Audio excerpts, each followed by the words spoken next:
Hello gainers, I'm Ralphie and welcome to my channel called Fitter Philosophy, in which I discuss things, most things, anything in fact, from a stoic, experience-based, philosophical approach. And my subject today starts with what sailors tend to be doing when there's a storm approaching. And that is battening down the hatches. In other words, if there is sign of a dramatic or destructive change in the weather out at sea, particularly with a squall or a sudden storm, the first things the sailors will do is batten down the hatches. So they take the hatches which are on the deck of the boat, and these are the flat panels which open up. And not only do they close them, they batten them down by putting a batten in to secure them and hold them closed.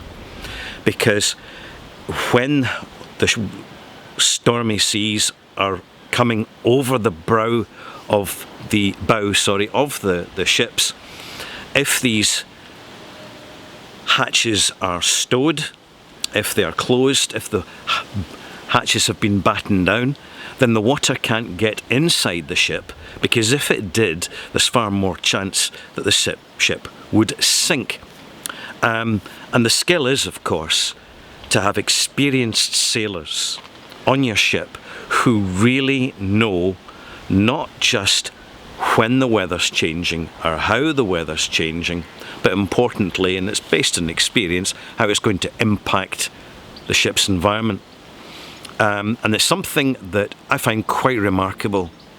If we just bring the whole situation onto dry land, there is a storm approaching. You can clearly see that in many directions. It's happening all at once, and it's clearly orchestrated.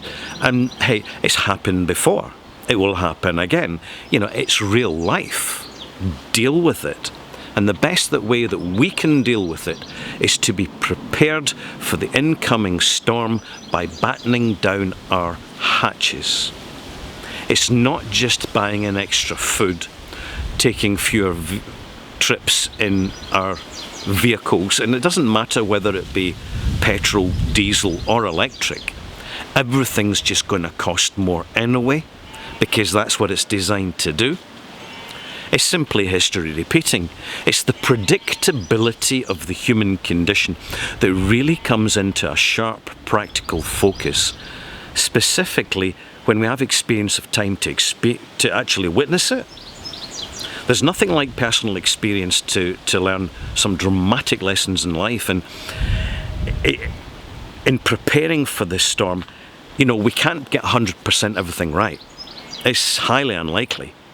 But what we can do is say, right, how can I cut my spending? How can I cut my stress levels? What can I cancel? What can I discontinue? What can I disengage with? Can I just change my holiday to a staycation? I mean, frankly, anybody who is trying to fly in planes at the moment, you know, good luck. Seriously, just good luck. And it just simplifies things and makes things so much more manageable. When we batten down the hatches by getting in extra food, cutting down their debt engagements, having a few assets we can sell now to get a bit extra money in, and basically having a side hustle. And this is a great way of managing the storm, is to have these few practical extra skills that we can use, for example, like an enhanced neighbourhood watch, that you approach a community and see if anybody wants to chip in the street. What I'll do is I'll keep an eye out, I'll do the neighbourhood watch, I'll keep an eye on the security and the safety of local people. I can monitor things with a camera. We can set up a few surveillance systems of our own. These things are going to matter, particularly, and I do feel this quite significantly, that the US is being really targeted here for obvious reasons. It's a big, rich and powerful country, and I'm sure to some it's too powerful. But That is a personal view.